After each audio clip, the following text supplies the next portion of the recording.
এবার শাহজাহানের মৃত্যুর আসল রহস্য বেরিয়ে আসলো। চলুন জেনে আসি বিস্তারিত। জাতির পিতা বঙ্গবন্ধু শেখ মুজিবুর রহমানকে সপরিবারে হত্যা মামলায় মৃত্যুদণ্ডপ্রাপ্ত ৬ আসামি ও ৬০ জনের ফাঁসি কার্যকরে আলোচিত শাহজাহান আজ মারা গেছেন। জল্লাদ শাহজাহানের বোন ফিরোজা বেগম মৃত্যুর বিষয়টি নিশ্চিত করেছেন। তবে এরই মধ্যে চাঞ্চল্যকর তথ্য বেরিয়ে আসলো শাহজাহান হত্যার আসল রহস্য। জেল থেকে বের হয়েই তিনি বিবাহ করেছিলেন, কিন্তু সেখানে প্রতারণার শিকার হন।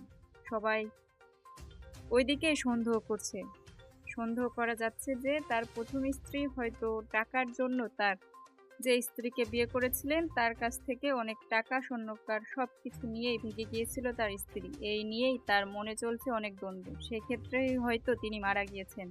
এই বিষয়ে তার স্ত্রীকে দায়ী করছে অনেক। এর মারা যাওয়ার পিছনে নিশ্চয়ই তার স্ত্রীর হাত রয়েছে। সংবাদ মাধ্যমে তা পরিষ্কার জানা যাচ্ছে। দর্শক, ভিডিওটি ভালো লাগলে লাইক কমেন্ট করে পাশে থাকবেন।